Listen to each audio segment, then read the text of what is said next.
할 수만 없었으니까요. 집 안으로 들어온 시몬은 무작정 미안하다는 말만 되풀이했습니다. 미안하다. 내가 미안해. 그러면 안 되는데 내가 실수했다. 미안해. 엄마, 그게 사과하러 온 사람의 태도 맞아요?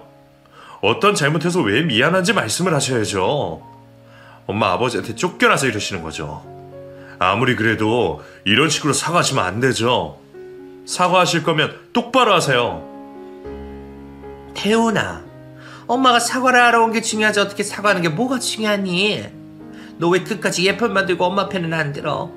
엄마가 왜 그랬는지 너는 이해해줘야지. 엄마 정말 속상해서 못 살아. 시모의 말에 남편도 시모를 집에서 내쫓으려고 했습니다. 그냥 무작정 아무 말 없이 무력으로 시모를 현관으로 끌고 간 것이었죠. 시모는 끝까지 집에서 나가지 않으려 발버둥을 치시다 그제야 살려달라고 말했습니다. 엄마가 잘못했다. 미아이 시애미가 잘못했어. 그런데 제발 나 좀 살려줘. 너희 시아버지 정말로 나 집에서 쫓아낼 생각이신 것 같으니까 너희가 말 좀 잘해주렴. 나 쫓겨나면 너희도 마음 편하지 않을 거잖니?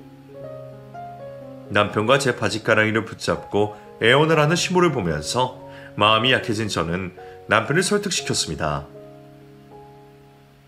어머님 모시고 집에 가서 아버님한테 잘 말씀 들어보자. 어머님 말대로 어머님 이대로 쫓겨났으면 내 마음이 너무 불편해질 것 같아서 그래. 아들인 당신이 어머님 이해해드려야지 어쩌겠어. 시부를 설득한 끝에 시모는 다시 집으로 돌아갈 수 있었습니다. 시모는 제 앞에서 다시는 그런 일이 없도록 하마. 미안하다. 라는 말만 하실 뿐이셨지만요. 그렇게 그 일을 이탈락시킨 후 남편과 저는 다시 임신에 집중하기로 했습니다. 그땐 먼저 병원에 가서 저희 몸에 무슨 문제라도 있는 건지 확인해 보기로 했었죠. 검사 결과는 남편과 저도 문제가 있었던 건 아니었습니다. 다만 일정하지 않은 저의 생리 주기 때문일 수도 있다는 이야기를 들으면서 인공수정을 권유받게 되었습니다.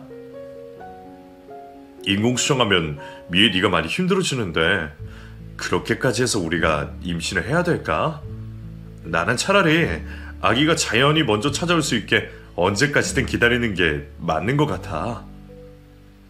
남편은 인공수정을 반대했지만 저는 임신이 안 되는 이유가 마치 저인 것 같은 죄책감에 인공수정을 하고 싶다고 말했습니다. 그렇게 시도한 인공수정은 번번이 실패했습니다. 그 과정과 결과에 지치고 스트레스 받았던 저는 결국 회사를 다닐 수 없는 지경에 이르렀고 더불어 원형 탈모까지 얻게 되었습니다. 그 정도까지 가게 되니 주변에서는 그만 아기를 포기하는 게 어떻겠냐는 말을 많이 하셨습니다. 하지만 오기였는지 아니면 아기를 꼭 갖고 싶다는 저의 간절함 때문이었는지 결국 저는 시험관을 시작하게 되었습니다. 어렵게 시작한 시험관마저 실패했을 때 담당 선생님께서 이렇게 말씀하셨습니다. 일단 무엇보다 엄마의 컨디션이 제일 중요한데 지금 환자분은 스트레스를 너무 많이 받고 계세요. 스트레스를 이렇게 많이 받으시면 임신이 어려울 수 있으니까 마음을 조금 편하게 먹어보시는 게 어떨까 해요? 시험관도 잠깐 쉬면서 탈모 치료도 하시고 정신과 치료도 같이 받아보시는 걸 추천드려요. 정신과 치료를 권유하는 선생님 말씀에 저는 임신을 포기하게 됐습니다. 전문가가 그렇게 말할 정도면 제가 많이 망가져 있는 상태라는 뜻이었기 때문이었죠. 제 상태가 어떤지도 못 돌보는 사람이 어떻게 아기를 임신할 수 있겠나 싶었습니다. 의사 선생님의 말 한마디에 미련 없이 임신을 포기하게 된 저는 정신과 치료를 받으며 저를 돌보기 시작했고 다시 회사에 복직해 일을 시작했습니다. 일상의 제자리도 되돌려 놓은 것이었죠. 그렇게 꽤 오랜 시간이 흐른 후였습니다. 축하드려요. 임신 6주차입니다. 그동안 정말 고생 많으셨죠? 어머니, 다른 거 다 필요 없고 지금처럼 스트레스 받지 마시고 잘 지내만 주세요. 그럼 아이도 건강히 잘 자랄 겁니다. 결혼 5년 만에 그토록 바라던 새 생명이 저희를 찾아와 줬습니다. 정말 예상도 못했던 일이라 어안이 벙벙했습니다. 이렇게 준비 없이 부부가 돼도 되는 건가 싶었죠. 임신 소식을 들은 저희 친정 부모님들은 저처럼 눈물을 흘리시며 축하를 해주셨는데 시몬은 그렇지 않았습니다. 그래? 미인이가 임신이 됐다고? 안 될 줄 알았는데 되긴 됐구나. 나는 너 때문에 우리 태훈이 애는 일찌감치 포기하고 있었는데 다행이긴 하네. 오히려 저를 비꼬는 것 같은 느낌이 드는 말을 하셨습니다. 시모 인성이야 결혼 전부터 잘 알고 있었기 때문에 그리 놀랍진 않았습니다. 나는 너 임신했다고 해서 뭐 이것저것 챙겨주고 그럴 마음 없으니 임신했다고 나한테 기대하거나 바라지는 마라. 그런 건 너네 친정엄마한테나 해달라고 해. 어머님, 제가 어머님한테 바라고 기대할 게 뭐가 있겠어요. 음식도 내 엄마가 만들어준 음식 먹고 싶지 어머님 음식 먹고 싶겠어요? 걱정하지 마세요. 저의 그 한마디가 시모의 심기를 건드린 건지 시모는 제가 임신한 10달 내내 단 한 번도 저희 집에 찾아오시거나 저를 궁금해하시지 않았습니다. 아이를 출산하고 나서야 시모가 아기 얼굴을 보러 조리원으로 오셨는데 시모는 초췌해진 상태로 누워있는 저를 보고는 고생했다는 말 한마디도 하지 않으셨습니다. 보통 큰딸은 아빠를 닮는다는데 얘는 어떻게 태훈이 닮은 구석이 하나도 없니? 눈이며 코며 입이며 귀까지 지 엄마만 빼다 박았는데 이게 맞는 거니? 엄마, 차라리 잘된 일이죠. 못생긴 저 닮느니 예쁜 엄마 닮는 게 100번 나아요. 그리고 그렇게 해달라고 제가 10달 내내 기도했거든요. 하늘에서 제 소원 들어주셨나봐요. 너도 참 쓸데없는 소리만 한다. 네가 뭐가 어땠어? 네가 뭐가 못생겼다고 그래? 아무리 그래도 네 딸인데 너를 닮아야 정상 아니냐고? 엄마, 아직 태어난 지 일주일도 안 됐어요. 아기 얼굴은 금방금방 변한다잖아요. 일단 조금만 더 기다려보세요. 시몬은 도대체 뭐가 그리 의심스럽고 의문인지 아이에게서 눈을 떼지 못하시고 요리조리 살펴보시느라 바쁘셨습니다. 그날 시부가 일이 생겨서 같이 오지 못하셨는데 그게 화근이었던 것 같습니다. 시몬은 또 무슨 사고를 치려는 건지 불안한 분위기를 조성했습니다. 몸도 불편한데 시부가 오랜 시간 저와 같은 공간에 있는 게 불편하던 참이었습니다. 남편이 시모에게 언제 돌아갈 거냐 물었어요. 엄마, 해도 떨어졌는데 그만 집에 가셔야 되는 거 아니에요? 아버지 저녁 챙겨주셔야죠. 네 아버지 오늘 밖에서 저녁 먹고 온다고 하더라. 근데 태훈아, 아무리 봐도 너무 이상하지 않니? 애 말이다. 아무리 봐도 네 애가 아닌 것 같아. 시모가 뭐라고 하든 웬만하면 참는 저였는데 상상도 못한 시모의 망언에 바로 맞받아 쳤습니다. 어머님, 그 애가 이 사람 애가 아니면 누구 애라는 거예요? 일부러 그러시는 거예요? 내가 뭐 하면 안 되는 말이라도 했다는 거니? 어딜 봐도 우리 아들 닮은 구석이 하나도 없어서 그러는 거잖아. 너는 왜 시미한테 눈을 그렇게 똑바로 뜨고 소리를 질러 지르길? 어머님, 저 너무 기분 나빠요. 그런 말씀 하실 거면 그만 돌아가 주세요. 어머님 그래서 아기한테서 눈도 못 떼고 계속 들여다보고 계신 거였어요? 이 사람이랑 닮은 구석 있나 없나 찾으시려고요. 제 말이 맞는지 시모는 계속해서 아기 얼굴을 뚫어져라 살펴보았습니다. 진짜 저러다 우리 얼굴에 빵꾸라도 나는 게 아닌가 싶었습니다. 저런 모습은 가끔 영화나 드라마 속에 나오는 미친 여자한테서 본 것 같아 불쾌한 기분이 들었던 제가 시모에게 말했습니다. 어머님, 아기 이제 신생아실로 가야 되니까 그만 보시고 돌아가세요. 일주일 뒤에 다시 보시면 더 마음이 달라지실 거예요. 아니 태어나 미애야, 내가 말이다 애를 처음 딱 보는 순간 우리 태훈이 안 닮았네. 친자검사 해봐야겠다는 생각이 들었지 뭐니. 그래서 하는 말인데 얘 친자검사부터 하자. 나 얘가 누구 자식인지 확인하기 전까지 내 손주로 못 받아주겠어. 경악스러운 시모의 망언을 듣고도 잠들어 있던 아기 때문에 남편과 저는 아무 말도 하지 못했습니다. 솔직히 내가 말을 못했지만 그동안 너희 임신하는 이유가 우리 태훈이한테 있을 수도 있었을 거라고 생각을 했거든. 근데 5년 만에 네가 임신됐단 말이 듣자마자 그런 생각이 들더라. 얘가 밖에서 딴 놈이랑 붙어먹고 왔구나라는 생각. 그렇지 않고서야 그렇게 임신이 안 되는 네가 갑자기 임실이 될 리가 없지 않니? 엄마, 그만하세요. 무슨 소리를 하시는 거예요? 아버지 부르기 전에 돌아가세요. 태훈아, 너도 속고 있는 거야. 엄마 말이 틀렸니? 5년 만에 임신한 것도 수상한데 애가 너를 한 달 맞다는 게 말이 되냐고. 억지로 시모를 밖으로 끌어내려는 남편을 제가 말려 세웠습니다. 그땐 정말 더 이상 저도 참을 수가 없었습니다. 어머님 말씀대로 친자검사 할게요. 근데 어머님 이 아이가 어머님 아들이 친딸이 맞으시면 어머님 어떡하실 거예요? 뱉은 말이 있으니 수습은 하셔야죠. 얘가 우리 태훈이 딸이면 내가 네 앞에 무릎 꿇고 손이 발이 되도록 비마? 그럼 되겠니? 시모는 제 아이가 당연히 남편의 딸이 아니라고 생각하시는 것 같아 거기에 저는 제가 바라는 요구사항도 덧붙였습니다. 그리고 저희 부모님한테도 사과해주세요. 전에 우리 집 그렇게 박살내 놓으시고 제대로 사과도 안 하셨잖아요. 그 이후로 얼굴도 뵌 적 없으시죠? 그래 그것도 해주마. 또 원하는 게 더 있니? 있으면 말해봐. 뭐든 들어줄 테니까. 마지막으로요, 어머님 저희 앞에 평생 나타나지 말아주세요. 그땐 저 어머님 사람 대우도 안 할 테니까 그렇게 알아주시고요. 그래, 그게 어렵다고 못하겠니? 너도 얘가 우리 대훈이 애 아닌 거 밝혀지면 니 애 데리고 집에서 나가라. 알겠니? 시모는 남편에게 정신 차리라는 말을 한마디 남기신 뒤 집으로 돌아가셨습니다. 남편은 시모 말을 들을 필요 없으니 무시하라고 했지만 저는 시모가 제 앞에 무릎을 꿇는 모습을 보고 싶었기 때문에 바로 친자 확인 검사를 의뢰했습니다.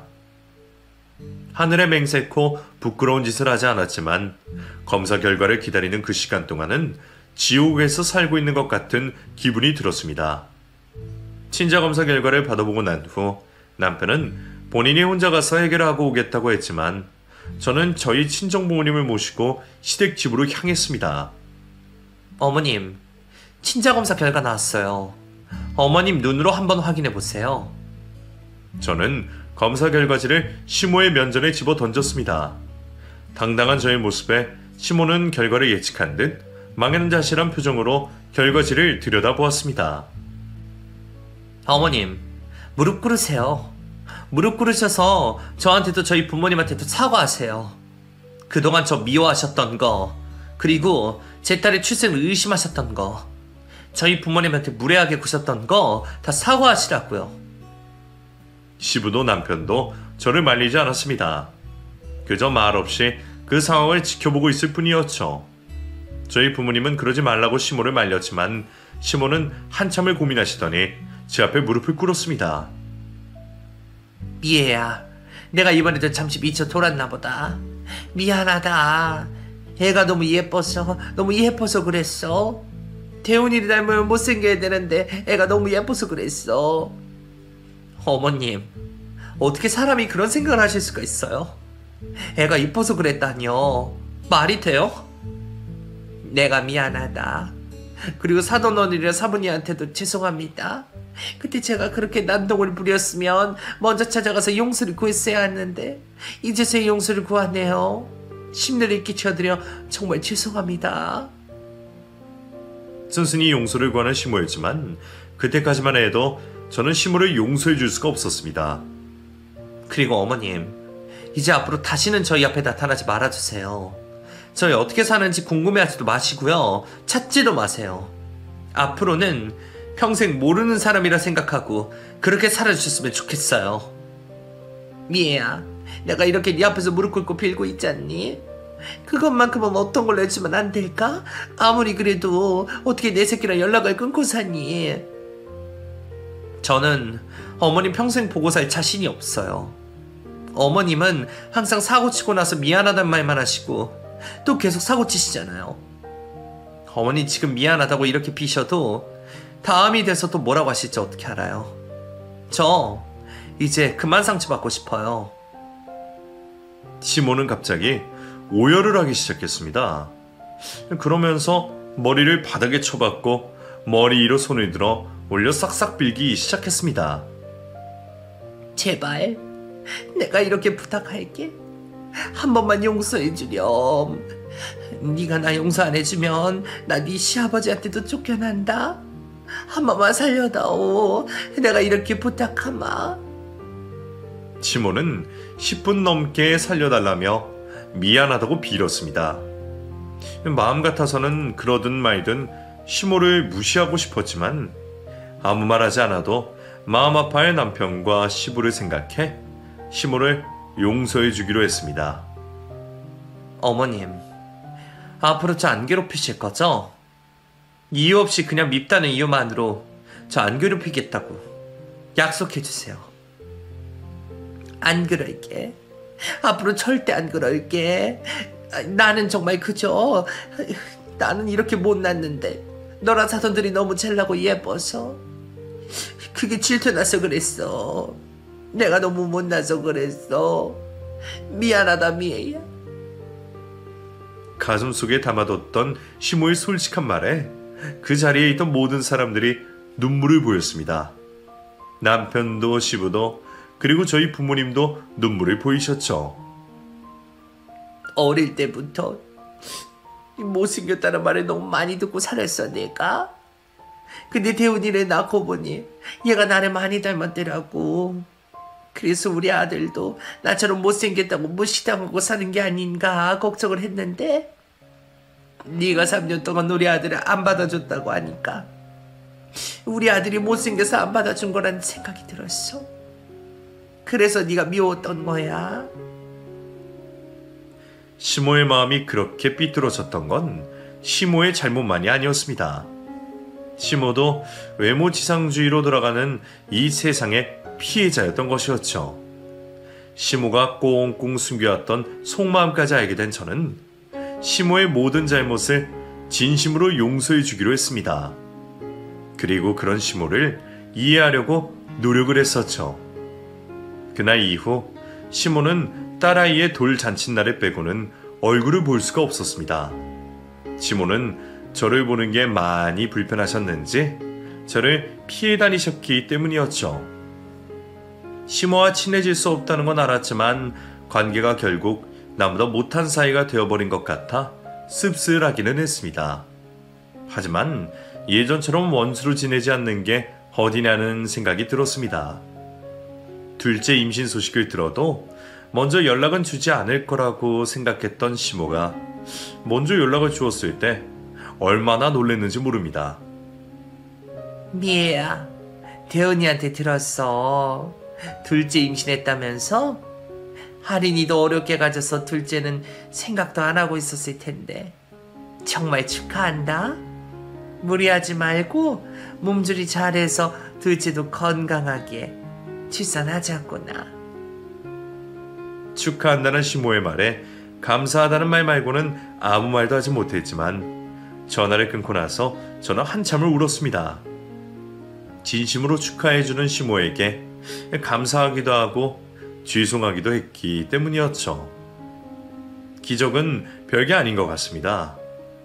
첫 아이가 저에게 찾아왔던 것도 저에겐 기적이었고 시모가 진심으로 잘못을 뉘우친 것도 저에겐 기적이었죠. 마지막으로 둘째 아이가 생긴 것도 저에겐 아주 큰 기적이었답니다. 제게 찾아온 두 아이들을 보면서 그리고 저희 시모를 보면서 저는 언젠가 또 저에게 찾아올 기적이 기다려지고 궁금해집니다. 제가 보낸 내용만 보면 저희 시모가 아주 악덕에다가 인간 말종 같아 보이긴 하지만 저희 어머님 욕은 너무하지 말아주세요. 다 지난 일이니까요.